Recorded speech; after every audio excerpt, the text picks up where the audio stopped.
नमस्कार दोस्तों, आप सभी का एक बार फिर मेरे YouTube channel Shri homeopathic education में बहुत बहुत स्वागत है।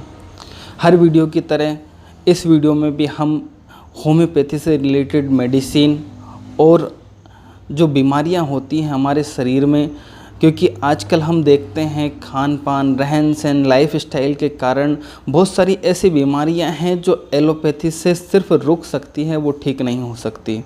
क्योंकि बहुत सी बीमारियों की हम मेडिसिन खाते रहते हैं लेकिन वो बीमारियां ठीक नहीं होती है और डॉक्टर हमें सजेशन देते हैं कि आपको लाइफ टाइम खानी है या आपको ये सारी दवाइयाँ इतने समय खाती हैं लेकिन खानी है। इसके बाद भी हम वो दवाई लेने के बाद भी जैसे ही हम वो दवाइयाँ, एलोपैथी दवाइयाँ बंद करते हैं और वो बीमारी फिर से शुरू हो जाती है। तो ऐसी बहुत सारी बीमारियों की होम्योपैथी में बहुत ही अच्छी और बेस्ट होम्योपैथी मेडिसिन होती हैं जो एक निश्चित टाइम पीरियड के दौरान वो बीमारी ठीक हो जाती है और जड़ से ठीक हो जाती है, जड़ से ख़त्म हो जाती है। ऐसी होम्योपैथी में बहुत सारी मेडिसिन होती हैं। तो हमारा उद्देश्य होम्योपैथी का प्रचार प्रसार, होम्योपैथी की जानकारी, होम्योपैथी से रिलेटेड अवेयरनेस लोगों तक पहुंचाना है कि होम्योपैथी में बहुत सारी टॉप होम्योपैथी मेडिसिन होती है जो बड़ी से बड़ी बीमारी को ठीक कर सकती हैं।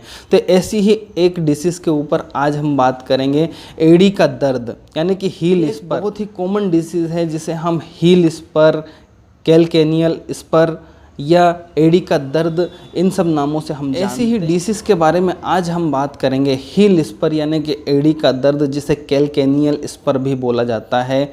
तो एड़ी का दर्द एक कॉमन डिसीज़ है जो हमें कहीं भी देखने को मिल जाएगी, किसी भी जगह देखने को मिल जाएगी, जेंट्स हो या लेडीज़ हो सभी में देखने को मिल जाएगी। पहले हम देखते थे सिर्फ ये डिसीज़ लेडीज़ों में या महिलाओं में ज़्यादा देखने को मिलती है, लेकिन हील स्पर की समस्या यानी कि एड़ी के दर्द की समस्या हमारी लाइफ स्टाइल जिस तरह चेंज हुई है, हमारा खान पान जिस तरह चेंज हुआ है, हमारा रहन सहन जिस तरह चेंज हुआ है, उस तरह इस बीमारी ने भी अपना लाइफ स्टाइल चेंज कर दिया है। यानी कि महिलाएँ ही नहीं, पुरुष भी इस बीमारी का शिकार होते जा रहे हैं। और इस बीमारी के जो कारण हैं वो सिम्टम्स हैं, लक्षण हैं। तो एड़ी का दर्द क्यों होता है, क्या कारण होते हैं, क्या सिम्टम्स होते हैं, क्या लक्षण होते हैं, इसके बारे में और साथ ही आज मैं आपको होम्योपैथी से रिलेटेड बहुत ही बढ़िया और बेस्ट होम्योपैथी मेडिसिन के बारे में आपको जानकारी दूंगा, जिससे आपका हील स्पर यानी कि आपकी एड़ी का दर्द पूरी तरह ठीक हो जाएगा और सही हो जाएगा। तो चलिए शुरू करते हैं। आप सभी का एक बार फिर मेरे YouTube channel Shri homeopathic education में बहुत बहुत स्वागत है। और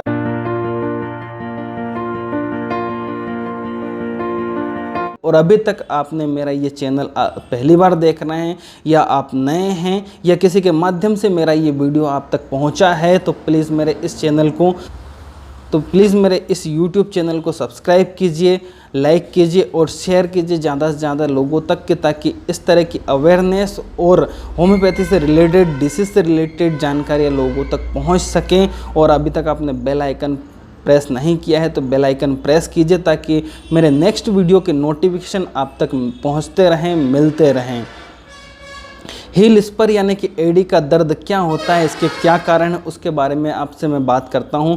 तो हील स्पर के बहुत सारे कारण हैं। सबसे पहला जो कारण हमने देखा है, हमारा रहन सहन, पहनावा। आपका पहनावा किस तरह का, आप ट्राउज़र पहनते हैं, जींस पहनते हैं या किस तरह के कपड़े पहनते हैं, आपकी लाइफस्टाइल कैसी है, इन सब के ऊपर डिपेंड करता है कि आपको हील स्पर होगा या नहीं। क्योंकि आप टाइट कपड़े पहनते हैं और क्योंकि आजकल हम देखते हैं फीमेल जो महिलाएँ होती हैं, लेडीज़ लड़कियां होती हैं, वो काफ़ी टाइट कपड़े पहनती हैं और इसी तरह जेंट्स भी आजकल टाइट कपड़े, ट्राउज़र, जींस वगैरह पहनते हैं।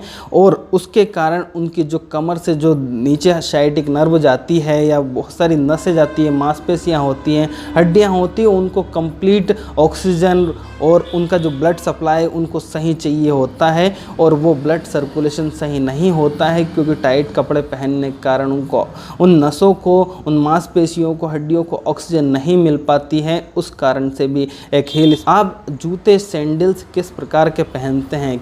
अगर आपने हल्का सा टाइट सैंडल पहना है, जूता पहना है, हाई हील शूज़ पहने, हाई हील सैंडल्स पहनी हैं, इस तरह के अगर आप कंफर्टेबल शूज़ या सैंडल्स नहीं पहनते हैं तो भी आपको हील स्पर की प्रॉब्लम्स हो जाती है। इसके अलावा एड़ियों के दर्द में एक कारण और हमने देखा है कि आप जिस पोजीशन में खड़े रहते हैं, जो काम करते हैं, अगर आप ऐसा काम करते हैं जिसमें ज़्यादातर खड़े रहने का या एक पोजीशन में रहने का काम होता है, तो ऐसी स्थिति में, जैसे कि मैं कुछ आपको एग्जांपल देता हूं कि हमारे पुलिस वाले भाई एक ही पोजीशन में खड़े रहते हैं, कहीं ट्रैफिक में तो कहीं कहाँ पे जो ड्यूटी रहती है वहाँ पर उनका ज़्यादातर एक ही पोजीशन में खड़े रहने का काम होता है। ऐसी स्थिति में ऐसे बहुत सारे स्कूल, कॉलेज, कोचिंग संस्थान होते हैं जहाँ पर टीचरों को खड़े होकर कई घंटों तक स्पीच और लेक्चर देने पड़ते हैं। ऐसी स्थिति में भी हिल स्पर की प्रॉब्लम्स हो जाती है, एड़ियों के दर्द की समस्या उन लोगों को हो सकती है।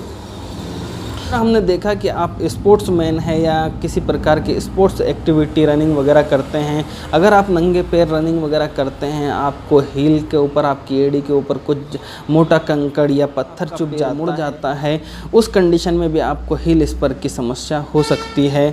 हड्डियों से संबंधित कोई बीमारी, ऑस्टियोपोरोसिस या डायबिटीज से संबंधित कोई आपको समस्या है, तो ये भी कुछ रिस्क फैक्टर हैं जिसमें आपको हिल स्पर की समस्या हो सकती है। तो आज हम कुछ होम रेमेडीज़ के बारे में भी इसमें आपको मैं बताऊंगा। सरसों का तेल, हल्दी, नींबू का रस, प्याज के छोटे छोटे पीस करके या तो आप मिक्सी में कर सकते हैं या आप उसको प्याज के छोटे छोटे स्लाइस करके सरसों के तेल में आपको इसको पकाना है। जहां आपको एड़ी के ऊपर दर्द है वहां पर आपको इसके अच्छे से लेप करके और एक कपड़ा वहां पर लपेटना है और छोड़ देना है। दूसरे दिन आप सुबह उठकर उसको साफ़ कर लीजिए। इस काम को अगर रेगुलर आप 2 से 3 महीने करते हैं तो आप ये मान लीजिए आपका हील स्पर काफ़ी जल्दी ठीक होगा। दूसरा, आप इसमें आइस से सिकाई कीजिए, उससे आप काफ़ी रिलीफ और आराम मिलेगा। पर्टिकुलर इसके कोई ज़्यादा लक्षण देखने को नहीं मिलते हैं। जब सुबह आप मॉर्निंग में बिस्तर छोड़ते हैं, यानी कि आप मॉर्निंग में उठते हैं, तो आप जैसे ही ज़मीन पर पैर रखेंगे, फर्श पर पैर रखेंगे, तो आपकी हील काफ़ी ज़्यादा पेन करेगा, आपका पैर पूरी तरह ज़मीन पर नहीं रख पाओगे। आप इस तरह का चिलचिलाता दर्द, काफ़ी ज़्यादा दर्द महसूस करोगे कि आप अपना पैर सही से ज़मीन पर नहीं दबा पाएँ। कभी कभी इसमें आपकी जहाँ दर्द होता है वहाँ आप छुएंगे, हाथ लगाएंगे, तो वहाँ आपको गर्माहट जैसी महसूस होगी कि आपकी एड़ी काफ़ी गर्म लग रही है। दूसरा, आपको इसमें स्वेलिंग आ सकती है। इसके कारणों में एक कारण और होता है, अगर आपकी एड़ी का जो मांस होता है वो किसी कारण से फट जाता है तो भी आपको हील स्पर की समस्या हो जाती है। आपकी एड़ी की जो बोन होती है, हड्डी होती है, उसका शेप होता है, वो अगर हड्डी के शेप में आपकी जो बोन होती है वो बढ़ जाती है, जिसे हम हड्डी बढ़ना कहते हैं, अगर आपकी एड़ी की हड्डी बढ़ जाती है तो भी आपको हील स्पर की समस्या हो जाएगी। तो अगर आपकी यहाँ पे पिक्चर आपको यहाँ पे मैं पिक्चर के माध्यम से आप देख सकते हैं कि इस तरह एड़ी की हड्डी जो है कुछ एक टुकड़ा बड़ा हुआ नज़र आता है, जो हमें हील स्पर की समस्या, जिससे हमें एड़ी में काफ़ी ज़्यादा दर्द महसूस होता है। तो ये सारे कारण होते हैं जिनके कारण हिल स्पर की समस्या होती है। एड़ी के दर्द यानी कि हिल स्पर की होम्योपैथी मेडिसिन होती है जिसमें कैलकेरिया फ्लोर 6x की 4 गोली आपको सुबह, दोपहर, शाम चूसनी है। इसके बाद आपको अमोनियम मूर की आपको 2 बूंद अमोनियम मूर, जिसके बाद अमोनियम मूर 30 की आपको 2 बूंद सुबह, दोपहर, शाम डायरेक्टली टंग पर लेनी है। तीसरी होम्योपैथी मेडिसिन आती है रस्टॉक्स 30। रस्टॉक्स 30 को आपको 2 बूंद सुबह, दोपहर, शाम टंग पर लेना है। इसके बाद फोर्थ मेडिसिन आती है रूटा 30, उसको भी आपको 2 बूंद सुबह, दोपहर, शाम जीप पर लेना है। ये जो होम्योपैथी मेडिसिन है वो है पल्स टीला 30। पल्स टीला 30 को आपको 2 बूंद सुबह, दोपहर, शाम डायरेक्टली टंग पर लेना है। ये होम्योपैथी मेडिसिन कुछ डिस्टेंस के साथ आप कंटिन्यू रखें।